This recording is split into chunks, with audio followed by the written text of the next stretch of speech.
Hey everyone, welcome to my channel. In today's session, we'll learn what is exactly GitOps and a practical GitOps example with Terraform and AWS. So the very first question, what exactly is the GitOps? So GitOps is infrastructure as code plus merge request plus CI/CD or continuous integration and deployment. So I'll be explaining each individual component in greater details so you can have a better idea. Very first component, infrastructure as code. So infrastructure as a code or IaC in small is managing and provisioning infrastructure such as networks, virtual machines, load balancer, connection topology through code instead of doing manually. With infrastructure as a code, infrastructure can be easily reproduced, which ensures that we can provision the same environment every time without any issue. Infrastructure as a code is evolved as X as code, and it includes network as a code, configuration as a code, security as a code, as well as policy as a code. So you must understand that part. Now let us understand why we should use infrastructure as a code. It increases speed of deployment. It reduces the human error for repetitive tasks. It improves infrastructure consistency, overcome the configuration drift issues. It enables DevOps teams to test application in production-like environments early in the development cycle itself. It saves a lot of time and cost. Also, if resources no more required, it's very easy to destroy the resource, which saves a lot of cost. Now, how infrastructure as code works, I think that's will be very important to understand. The very first step is to target remote component definition or configuration should be written as a code, could be Terraform code, Ansible code, or Kubernetes manifest files. The second step is that respective IaC tool will validate the code, then determine which resources need to be added, destroyed, or updated. Then, in the step 3, in the targeted cloud or remote environment, resources will get created, updated, deleted as written in the step 1 and determined in the step 2. Now let us understand why GitOps for infrastructure as a code. Because GitOps uses a Git repository as a single source of truth for infrastructure definition, and it is very easy to roll back the changes since the infrastructure is described in the code and source control system is in place. If any changes have broken our infrastructure, we can easily revert the changes to the previous commit, which will restore our previous infrastructure state and solve the issue immediately.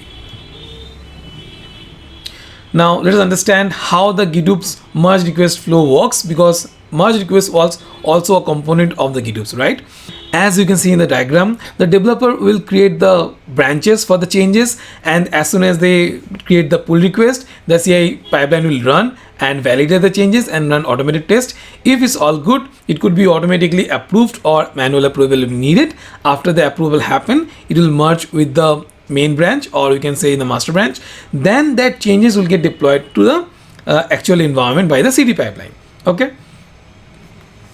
So now let's understand about the CI pipeline. So CI pipeline validate the codes and configuration files. It also run the automated test cases. Okay. And it also generates the artifact or output that is ready to get deployed by the deployment pipeline. Now let us understand about the deployment pipeline now. Via CD pipeline, deployments are completely automated.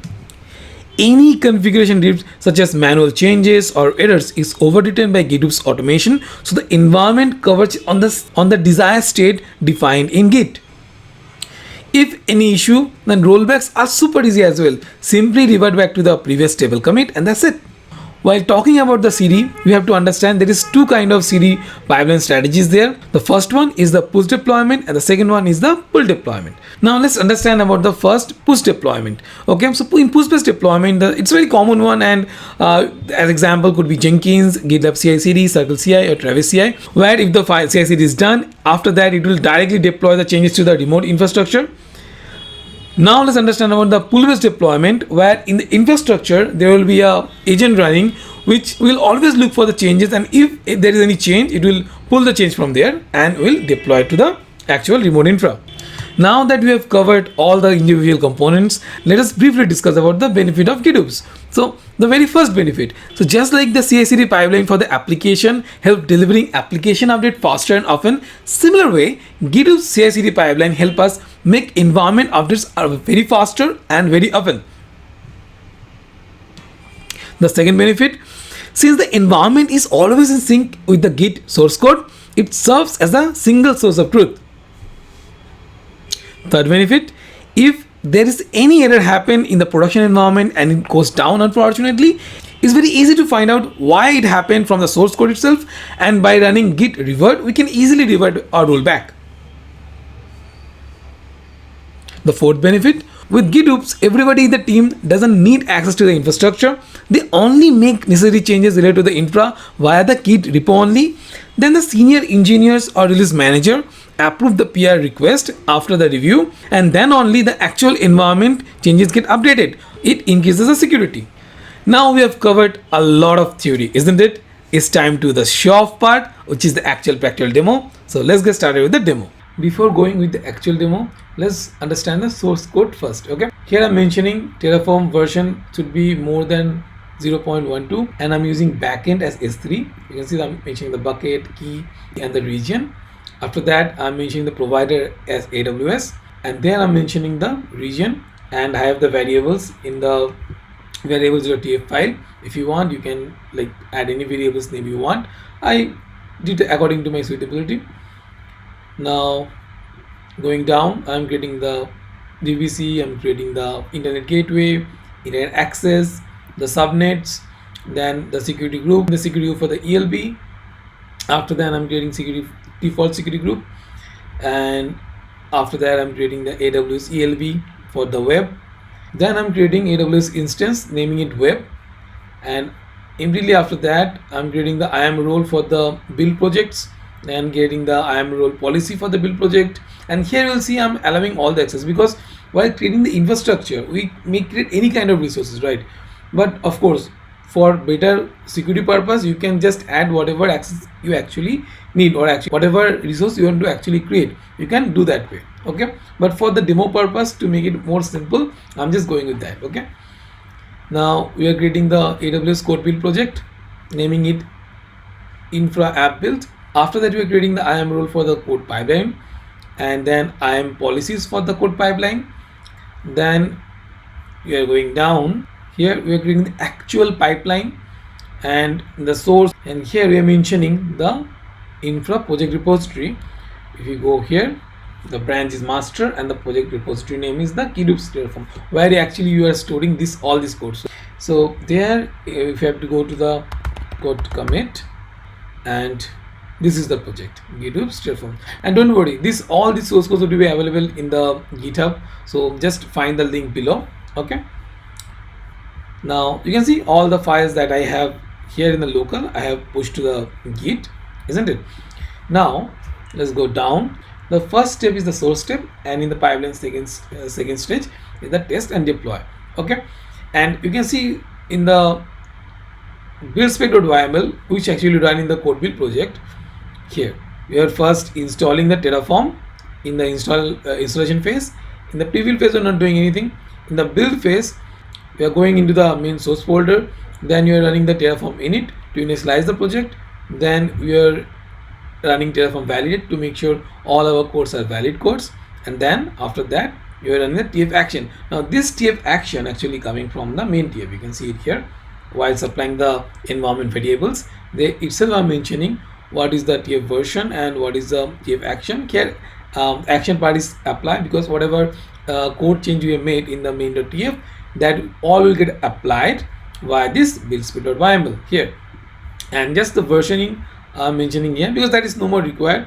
That actually just for the installation part. You can see here the what version to install, that is required, and that also you are mentioning in the main.tf. Okay, so that's how you're dynamically defining the values and utilizing in our infrastructure automation project. So that is it. Now just for the beginning, at the initial level, you have to create all the AWS CodePipeline, resources, codes and everything, right? But after that, there should be no more manual apply command. Okay, so let's do that for the first time. Terminal, new terminal, and let's go with the GitOps Terraform.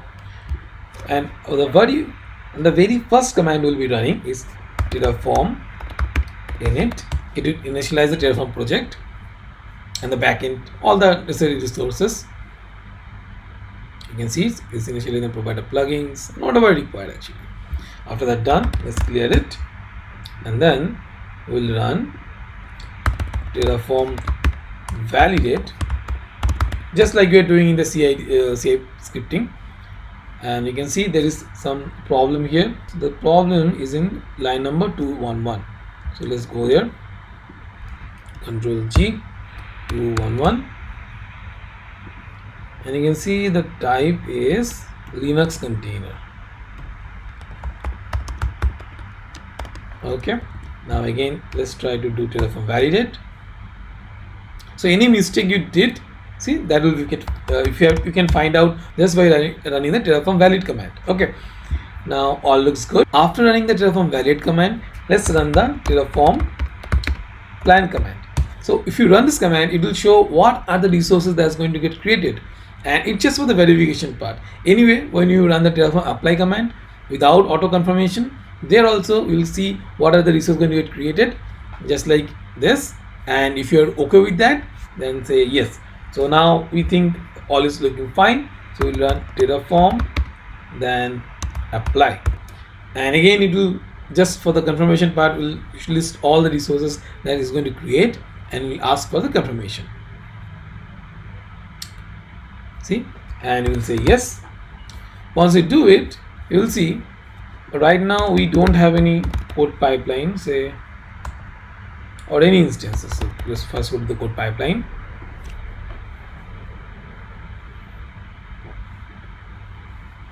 And we have no pipeline, of course. Let's go to the EC2. We don't have any EC2 as well.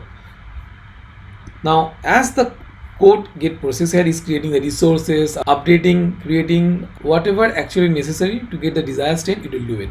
Okay, you can see still creating and all. So once that done, you will see all the resources will get created in our AWS infra. So let's wait for that. So our Terraform apply command is done, and you can see it created 15 resources, 0 change and 0 destroyed. Now let's go back to our infra here in AWS account and just refresh the EC2. You will see one EC2 resource is getting created here. It's initializing.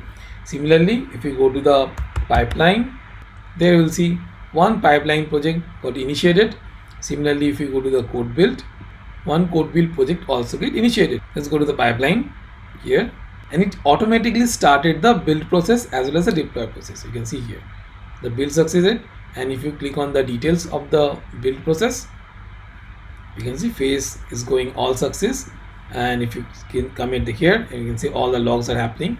Now, while for the local level it asks for the confirmation, but here it's not asking for any confirmation, because for the code build project we have to specify all the build commands in the Buildspec.yml. And if you're not sure about this code build project, how it works, I have a dedicated video session on code build. You can find that in the comment as well as in the description section. Okay, so here you will see in the build spec file there the command, the tf action. So I have mentioned in the main.tf in the build and deploy section. Let's go here. Here apply auto approve. So these flags, if you mention like that, then it will not ask for any confirmation. Here Terraform created one address here, that is the ELB or Elastic Load Balancer address. If you try to load that in a browser, you can just try out and see. It's saying page hosted in instance ID, because in the user script, just me go up and let me show you. In the user script I have mentioned here, see user data, I have mentioned that update all the dependencies, update, install Apache, and then install the cloud utilities. Then I'm getting the EC2 instance ID. Then I'm echoing, or I'm just saving the value of the instance ID in the index.html file. That is the reason while you're opening this load balancer URL, it's already pointing to the instance, because this web actually is mentioned in the, let me show you, yeah, it's mentioned in the AWS ELB. You can see instances. In instances, AWS instance.web.id, it's already integrated with the load balancer. That's the reason you are able to see this page is hosted in the instance ID. Okay. Now what you do is, like, why not add a new instance? Okay. And instead of doing manually applying it, let the CI/CD pipeline handle it. So how can we do that? Let's go, and we have this web, right, that AWS instance. So let's look for the resource. See, instance, simply let's copy this one.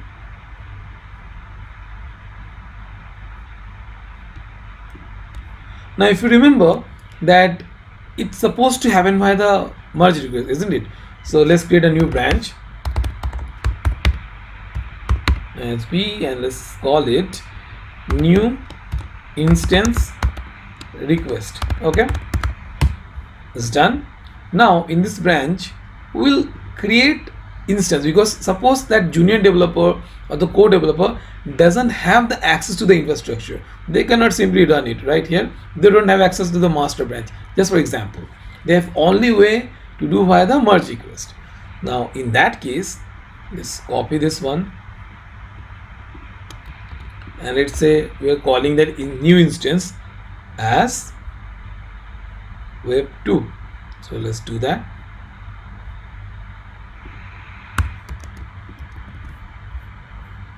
Here, and this web2's reference we have to add in the load balancer. So load balancer can also direct the traffic to new instance as well. So let's do that also. Let's go up, and there should be a ELB resource. So let's look for the ELB.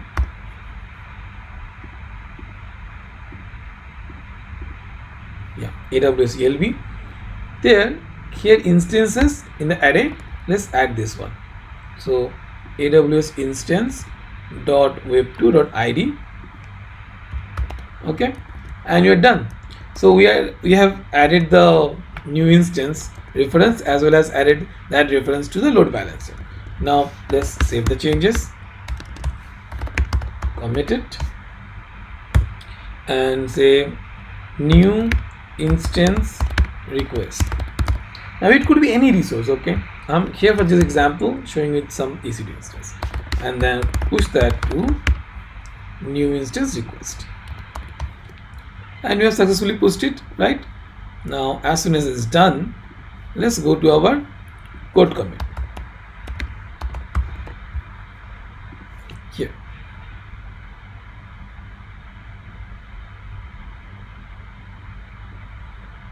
And if you go to the GitOps Terraform, there in the branches, if we go, we should be able to find the new branch here, new branch request, and from that branch we can create a pull request, right? And if you remember the theory part, either pull request, and from pull request you have to create the merge request. So let's say new EC2, let's say new EC2 instance request, and say create pull request,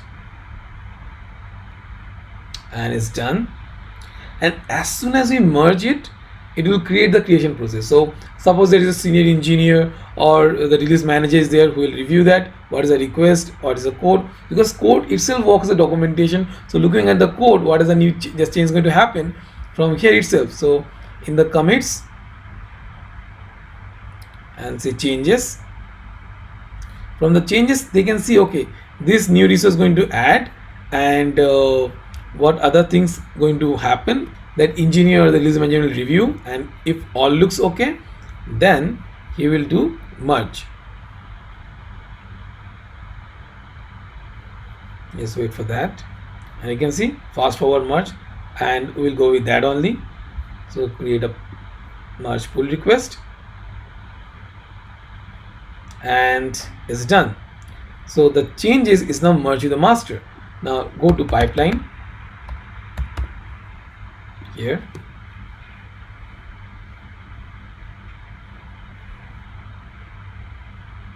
and you can see it started. First the source process will happen, and after the source, the test and deploy. In the test and the deploy, you can see we are running the Terraform apply command, right? So apply command. See, apply ATF action is apply auto approve, so it will not ask for the user input, it will simply apply. And before that, in the Buildspec.yml, we are running the validate, so the code will get validated first, so as a test case, and then it will apply the changes. So let's wait for that to happen. You can see already in progress, and it's a phase by phase progress, so let's wait for that to happen. See, it's all done and the build is running, and you can see all the logs in the build logs section. And now you can see the Terraform apply command is in progress, so let's wait for that to complete. And you can see here instance web 2 is creating, and so you can see how easily, just instead of giving the access to a developer based on the request and the merge flow, we can create the resources, right? And this is awesome, definitely. And there is no security flaw, no one gave, like, the person who don't need the actual infrastructure access will not get the access, and this entire process will happen automatically by the build project. Okay, or you can just CI/CD. And as soon as it's done, while the resource creation is happening, you can go to the EC2. Let me go to the EC2, and you can see that additional resource will get created. Now you can see that one resource getting initializing, that one, and it's as soon as it get initialized here, you will see that ID also coming. So right now it's only single one, soon that will also come. It's not yet, but as soon as it get initialized, you will also see this one. Right now we are seeing only this one while you're loading the load balancer, right? So once this also initialized, this one will be able to see here in the load balancer. Let's wait for that. So, and we can also look at the progress here, and you can see all success. The build process is succeeded, and if we come to the load balancer, it's loading the new instance ID as well, isn't it? So that means our GitOps working perfectly fine. So this is how we have completed a GitOps project in a short span of time. And if you have any issue, feel free to let me know. I'll definitely answer that. And do let me know how you like the session. And also subscribe the channel if you're not subscribed yet. And I'm always open to feedback. Please do give your feedback, and I will make session on that. Okay. Thank you very much. Hope to see you in the next session. Bye.